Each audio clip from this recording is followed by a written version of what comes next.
চট্টগ্রাম বিশ্ববিদ্যালয় বাংলাদেশের বিশ্ববিদ্যালয় ইতিহাসের সবচেয়ে ভয়ঙ্কর, ন্যাক্কারজনক এবং বড় রচিত ইতিহাস রচিত হয়েছে। আপনারা জাস্ট এই ভিডিও ফুটেজটা দেখেন যে এখানে একজন ছাত্রকে মারতে মারতে এমন অবস্থা করছে যে তার শরীরে কোনো শক্তি নেই হাঁটার মতো, ঠিক আছে? সে এমনিতে পড়ে যাবে, হয়তো একটু পরে এমনিতেই মারা যাবে, কিন্তু তার মৃত্যু নিশ্চিত করার জন্য তাকে একদম ছাদ থেকে ফেলে দিছে।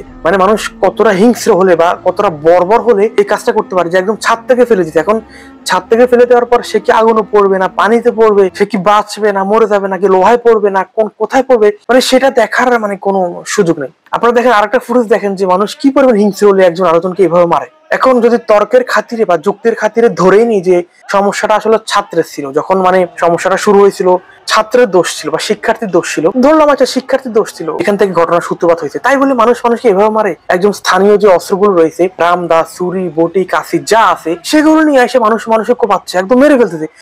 সে বাঁচবে না মরবে সেটা দেখার টাইমে কি একটা অবস্থা। মনে হয় যেন জোবরাবাসীর সাথে চট্টগ্রাম বিশ্ববিদ্যালয়ের শিক্ষার্থীদের হাজার বছরের কোনো সমস্যা, হাজার বছরের কোনো দ্বন্দ্ব, বা চট্টগ্রাম বিশ্ববিদ্যালয়ের শিক্ষার্থীরা ওই গ্রামের মানুষের অনেক মানুষকে মেরে ফেলেছিল বা কোটি কোটি টাকা তাদের খেয়ে ফেলেছিল, এই ধরনের একটা মনোভাব যেটা আমরা বুঝতে পারি। নইলে মানুষ কখন রামদা নিয়ে আসে? যখন সর্বোচ্চ পর্যায়ে তাকে মেরে ফেলবো, ঠিক না? নয়তো মানুষের সাথে মানুষের তো দ্বন্দ্ব হতে পারে, কথা কাটাকাটি হতেই পারে, মানুষের সাথে মানুষের মনোমালিন্য হতে পারে, তাই বলে মানুষকে মেরে ফেলবে? রামদা দিয়ে কোপাবে, ছুরি দিয়ে কোপাবে, মাথা আঘাত করবে, রক্তাক্ত করে ফেলবে? এগুলো তো একটু বাড়াবাড়ি। ঠিক জোবরা গ্রামবাসী কিন্তু এক পক্ষে রয়েছে, আরেক পক্ষে কিন্তু স্টুডেন্ট রয়েছে, স্থানীয় স্টুডেন্ট রয়েছে এবং সেনাবাহিনী রয়েছে, পুলিশ রয়েছে, র্যাব রয়েছে। তো জোবরা গ্রামবাসী তারা জানে যে তারা শুধুমাত্র একা, স্টুডেন্টদের পক্ষে পুলিশ, সেনাবাহিনী, র্যাব বাহিনী বা যৌথ বাহিনী রয়েছে। তারপরেও তাদের যে সাহস, তাদের যে ঐক্যতা, এটাই প্রকাশ করে যে অতীতে তাদেরকে থামানো হয়নি, অতীতে তাদেরকে দমানো হয়নি, অতীতে তাদেরকে সতর্ক করা হয়নি। তারা এই জন্যই মূলত তারা আসলে এতটা সাহস নিয়ে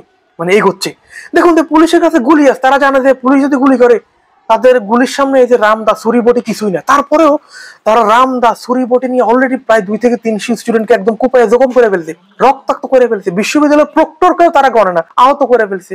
প্রবিসি তাকেও গণে না, আহত করে ফেলছে। তো কি পরিমাণ সাহস বা কি পরিমাণ হিংস্রতা তাদের মনে জন্ম নিলে তারা এই কাজগুলো করতে পারে, ঠিক আছে?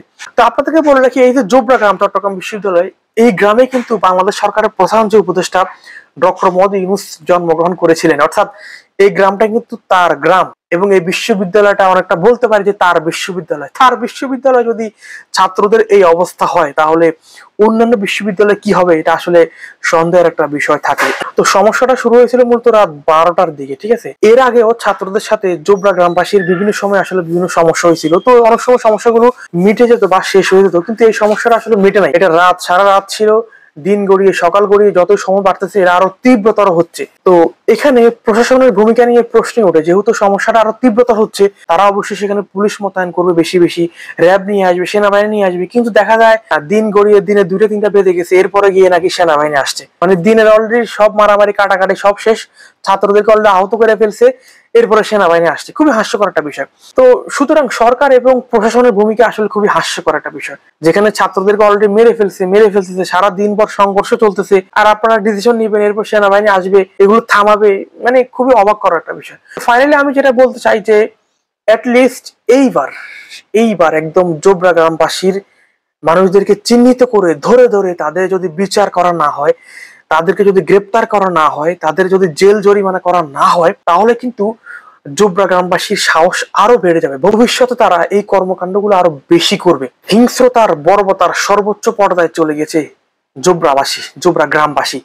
এইবার যদি তাদের বিচার করা না হয়, তাহলে কিন্তু ওইখানে আর বিশ্ববিদ্যালয়ে স্টুডেন্ট থাকার কোনো মানে হয় না, বা ওইখানে বিশ্ববিদ্যালয়টা রাখারই কোনো মানে হয় না। এই বিশ্ববিদ্যালয় চট্টগ্রাম বিশ্ববিদ্যালয় নাম পাল্টাইয়া এটাকে করে দেওয়া হোক জোবরা বিশ্ববিদ্যালয়, যদি তাদের বিচার করা না হয়।